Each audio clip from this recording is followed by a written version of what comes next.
Primera Hora. Presenta Arturo Criado.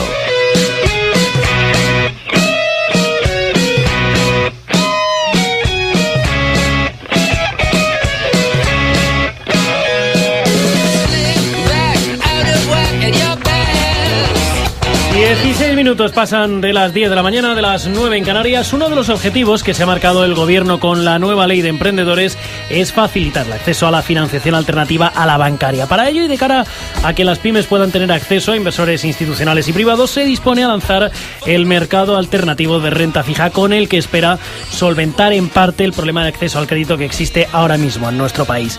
En teoría, todo debe estar listo de cara al mes de septiembre, pero parece que quedan todavía los famosos flecos por cerrar. Básicamente, papeleo normativo que debe resolver el Gobierno, la Comisión Nacional del Mercado y la IAF, el Mercado Español de Deuda Corporativa, que va a gestionar el nuevo mercado. De hecho, se calcula que cuando empiece a funcionar, unas 100 empresas cumplirán con todas las condiciones y que en no mucho tiempo esa cifra podría subir hasta las 100 compañías que podrán lanzar sus bonos al mercado en busca de inversores ávidos de rentabilidad y que permitan también encontrar una cierta financiación. Pues para aclarar un poquito más qué es esto del mercado alternativo, queremos hablar con Miguel Ángel Bernal, él es coordinador del Departamento de Investigación del IEB. ¿Qué tal, Miguel Ángel? Muy buenos días. Muy buenos días, ¿qué tal? ¿Cómo estamos? Bien, con un poquito de calor, aunque nos han bajado las temperaturas. Bueno, ha bajado la temperatura, no podemos quejarnos respecto a lo que teníamos estos días atrás. Adolfo Estevez, director de Acceso Rating. ¿Qué tal, Adolfo? Muy buenos días, ¿cómo estamos? Buenos días, fantástico, muy bien. Y está con nosotros también Antonio Castella, socio director de Conecta Capital. ¿Qué tal? Muy buenos días, ¿cómo estamos? Hola, muy buenos días. ¿Qué tal todo? Todo fenomenal. Bueno, señores, yo les voy a ir planteando preguntas porque de lo que se trata es de que vayamos aclarando un poquito de lo que estamos hablando. Y para empezar, el mercado alternativo de renta fija. Antes de nada, ¿qué es en pocas palabras, Miguel Ángel? Pues el mercado alternativo de renta fija es un nuevo segmento de negociación.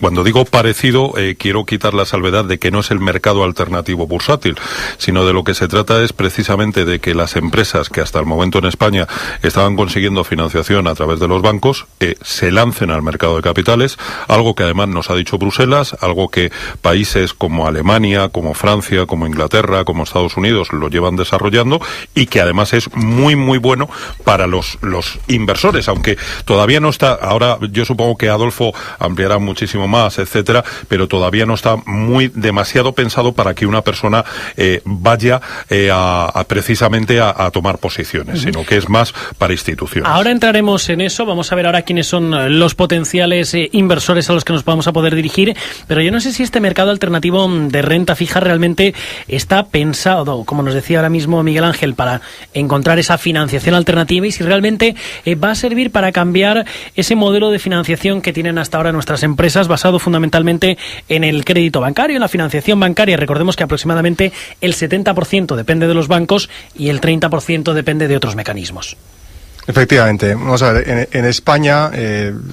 básicamente porque la banca ha sido muy muy líquida durante los últimos 10 años, las empresas se han financiado básicamente casi entre un 70 y un 80% con la banca.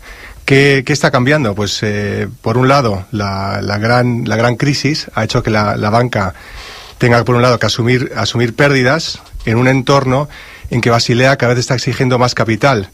¿Qué está haciendo esto? Que la banca, de forma obligatoria, tiene que reducir su activo, porque el acceso al capital, hoy por hoy, con unas acciones bastante penalizadas, es muy caro. ¿Qué pasa entonces? Que las empresas están buscando alguna forma de acceder a estos mercados de capitales que hoy por hoy en España no existe el mecanismo para que lo puedan hacer.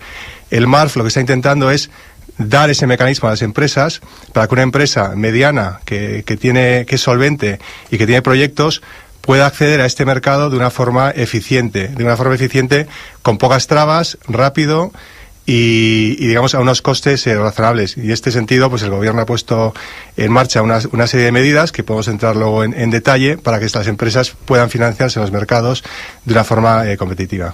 Todavía quedan por cerrar los famosos flecos. ¿Creéis que estará disponible ya para septiembre? ¿Que veremos realmente a partir de mediados de septiembre, finales, a las primeras empresas acceder a este mercado alternativo? Pues mira, comentábamos precisamente, Adolfo y yo, que ahora en julio ya ha salido la circular, y Adolfo, que además está en contacto con las empresas, él me comentaba, corrígeme si no es así, Adolfo, que aproximadamente en septiembre podemos ver ya alguna pequeña emisión.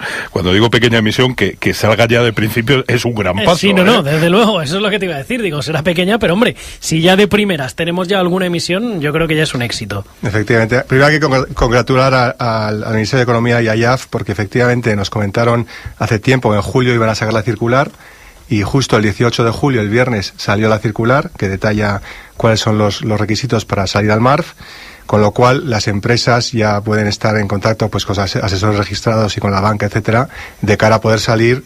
Pues sí, efectivamente en septiembre o octubre se puede esperar la primera emisión. Oye, antes nos decís que fundamentalmente va a ir dirigido a inversores institucionales, que los particulares tardarán todavía un poquito en llegar. ¿A quién nos dirigimos exactamente con este mercado? Bueno, pues vamos a ver, en principio nos estamos dirigiendo a alguien que tenga más de 100.000 euros, pero realmente no es alguien que tenga más de 100.000 euros, porque el nominal unitario con el que tienen que salir al menos es de 100.000 euros. Hacer una cartera exclusivamente con 100.000 euros desde el punto de vista de renta fija es, yo diría, no deseable. Y eso, por ejemplo, que tenemos a Antonio y él, pues por la parte de inversores y tal, lo conoce. Yo creo que está dirigido más a las posibilidades, por ejemplo, de diversificación de fondos de pensión, diversificaciones de fondos de inversión. Incluso yo me atrevería a decir que hay una figura que se podría explotar, que son SICAV, más que fondos de inversión. SICAV dirigidos, pues por ejemplo, pues desde AFIS, etcétera, desde bancos de inversión, donde posibiliten o popularicen esa entrada. Para que nos hagamos una idea, yo no haría una cartera sin tener por lo menos una diversificación de 15 a 17 emisores. Y nombraría el número 20 como máximo, pero yo creo que, por ejemplo, a las personas de las EAFIS, etcétera, les da una oportunidad enorme. Oportunidad grande, importante, sobre todo para poder dar más oportunidades también a los clientes, ¿no? Más consejos. Sí, sin ninguna duda, para nosotros como asesores de inversión, para nuestros clientes, la verdad es que este tipo de mecanismos, este tipo de productos, la verdad es que les da mucho valor a las carteras de inversión que vamos programando para la SICAV que estamos gestionando. De hecho, nosotros ya somos muy activos en todo lo que es la parte de renta fija corporativa desde finales del 2011, principios del 2012. De hecho, fue cuando empezamos a incorporar renta fija corporativa, sobre todo investment grade. Luego empezamos a high yield, y ahora creemos que el mercado MARF va a dar también, pues muchas posibilidades desde el punto de vista de diversificación en estas carteras. De hecho, hay incluso muchas estrategias de fondos de inversión, tanto dentro de sus diferentes tipologías de inversión, renta fija corporativa high yield, como estoy diciendo, de investment grade, Pink on Global Real Return, Pink on Cash Trend, o sea, muchos fondos dentro de estas categorías que la verdad es que durante el 2012 lo han hecho muy bien. Ahora sí es verdad que en esta primera etapa del año se han visto algo afectados en rentabilidades negativas, pues porque los niveles de spreads de crédito se incrementaron, y sobre todo más que nada por la parte de renta fija de países emergentes y por la revalorización del bono americano, pero sí es verdad que creemos que son estrategias que pueden tener mucho valor de cara hacia medio plazo, y que en este caso, pues estos nuevos instrumentos le van a dar mucho valor a estas propias carteras. Estos instrumentos, ¿qué ventajas van a ofrecer sobre otros productos que tenemos ahora mismo en el mercado? Es decir, ¿por qué van a resultar más interesantes? Sobre todo, más que nada, porque minimizan mucho todo lo que es la parte del riesgo y la obtención de una muy buena rentabilidad. Date cuenta que, por ejemplo, las últimas emisiones que hemos visto de renta fija corporativa se están yendo a cupones del entorno del 4,5 al 6-7%, y además de empresas ciertamente muy solventes. Como en este caso el MARF lo que va a atacar va a ser emisiones de empresas de mediana capitalización, son empresas que tienen sus balances muy saneados, que de hecho han hecho sus deberes, y que sobre todo lo que tienen ahora mismo son posibilidades de necesidad de cash flow, y que accediendo a este tipo de mercados le van a dar financiación, y como son empresas muy solventes, pues la seguridad que pueda tener de cara hacia el inversor, la verdad es que es muy recomendable. Vamos a tener también, Adolfo, una estimación de cómo están las cosas de las empresas que decidan acudir al MARF. En términos de crédito. Exactamente.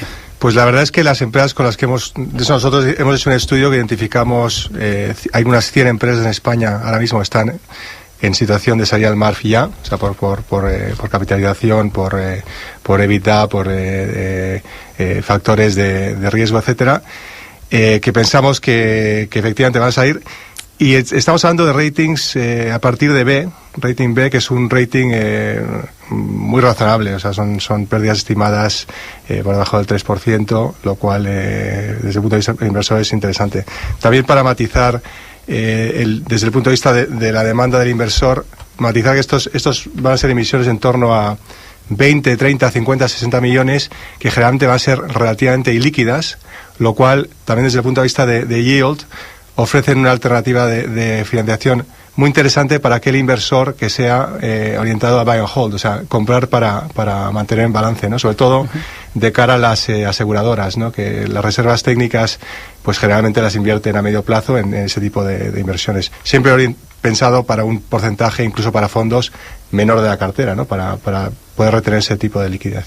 Antonio.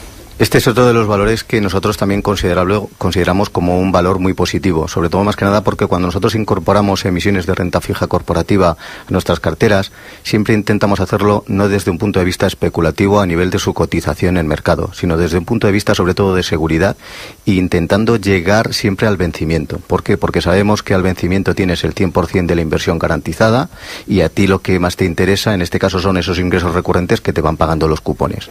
Lo mejor es entrar directamente con lo que es el lanzamiento del emisor, quiere decir al nominal de salida, no ir a esa parte especulativa de si mañana está cotizando a 102 o a 103, como también podría estar cotizando por debajo, sino es a ti que no te afecte y sobre todo llegando a vencimientos. Con lo cual, para estas emisiones que, como se está indicando, bueno, pues no van a tener la suficiente liquidez que puedan tener otras emisiones, quizás de mayor calado, creemos que para fondos o para incluso gestión desde el punto de vista de la incorporación de la SICAV no tiene que tener ningún problema porque su visión fundamental es llegar al vencimiento de estas propias emisiones.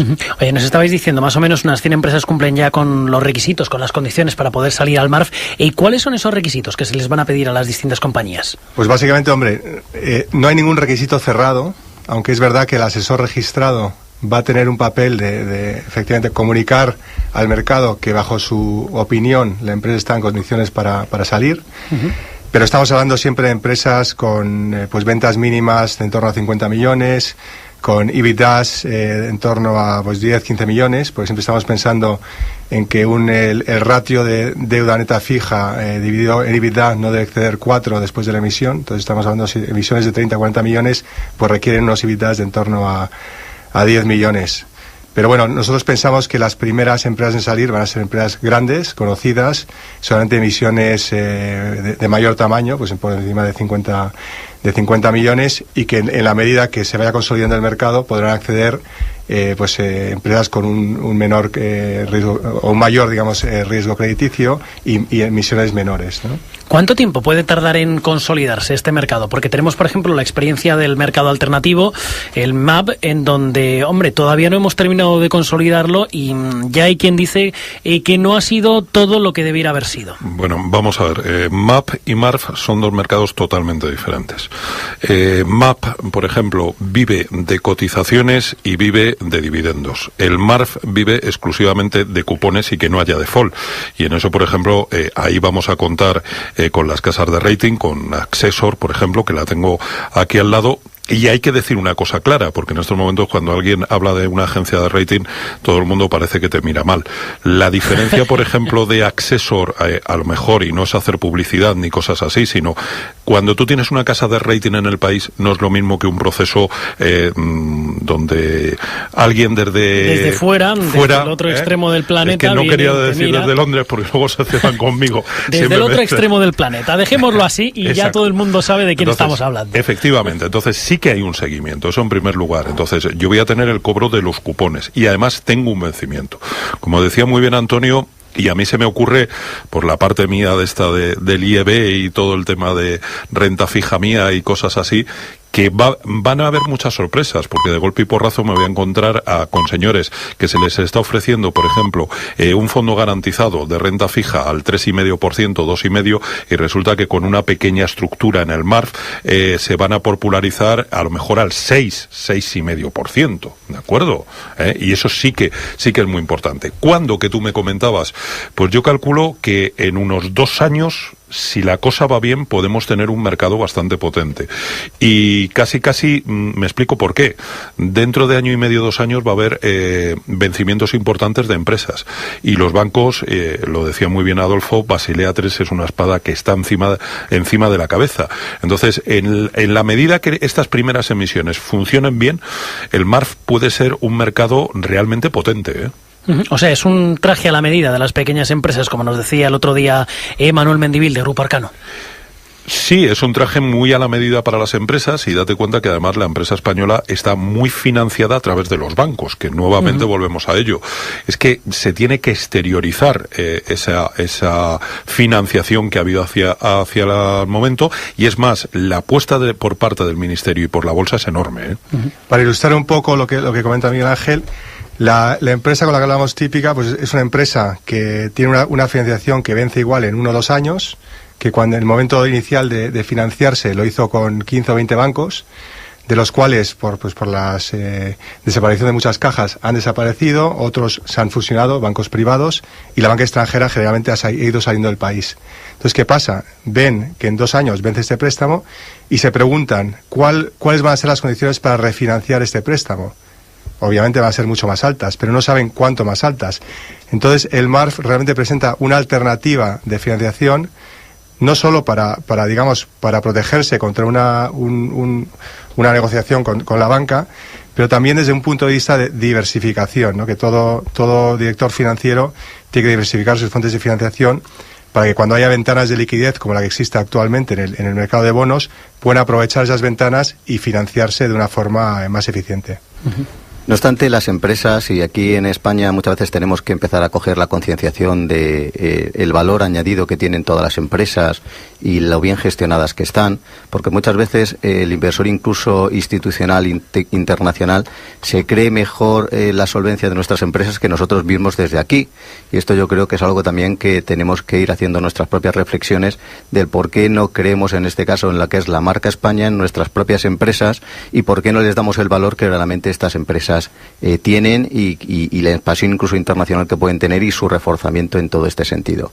Con lo cual yo a esto incluso añadiría que hay empresas que están muy bien gestionadas, que han hecho muy bien sus deberes, que están haciendo muy bien toda la reestructuración de su deuda, que verdaderamente sobre todo ahora mismo lo que tienen es un problema de cash flow, quiere decir un problema de liquidez, que ese problema de liquidez perfectamente a través de estos mecanismos como es el MARF perfectamente pues pueden estar solucionados, y que a partir de ahí pues por la gestión tan eficiente que están haciendo pueden tener tasas de crecimiento pues francamente muy interesantes, y que te pueden dar la seguridad y la tranquilidad para que cualquier inversor en este caso apueste por ese tipo de activos.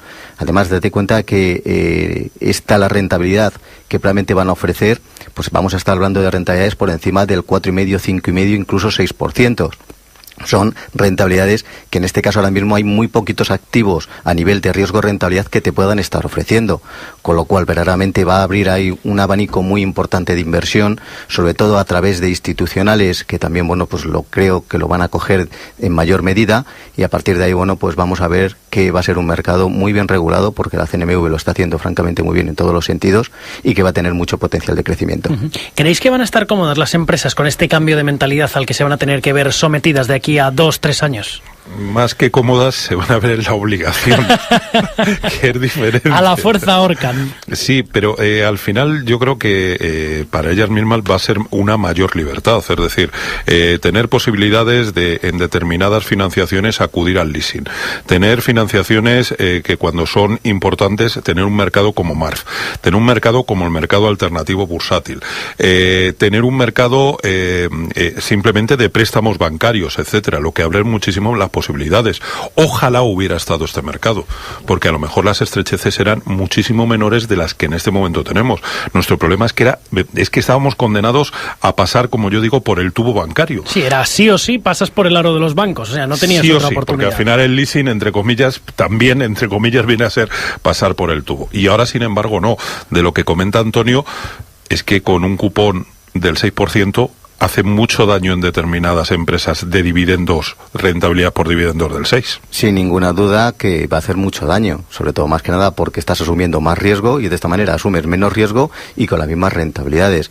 De hecho, bueno, recientemente con la subida de tipos en Estados Unidos, donde se ha puesto el diferencial del bono en el entorno del 2,30, 2,40, verdaderamente, bueno, pues los inversores estaban empezando a salir, en este caso, de la renta variable por la parte de dividendos de las acciones americanas y se estaban refugiando en el bono americano. Pues en este caso, con estos mecanismos de MARF y con estas emisiones, va a suceder absolutamente lo mismo. O sea, quiere decir, va a haber muchos inversores que van a decir, oye, ¿para qué me voy a ir a un dividendo del entorno del 4,5-5% en renta variable, cuando verdaderamente a través de MARF y a través de estas emisiones me está dando la seguridad la entidad emisora, sé que perfectamente a vencimiento tengo el 100% de mi capital garantizado y además sé que voy recibiendo un cupón pues del entorno del 4,5 o el 5%, que a nivel de ingresos recurrentes yo creo que, teniendo en cuenta cómo está la inflación, es más que una muy buena rentabilidad. Adolfo. Hombre, las empresas son conscientes primero que el mundo ha cambiado, y su modelo de financiación tiene que cambiar.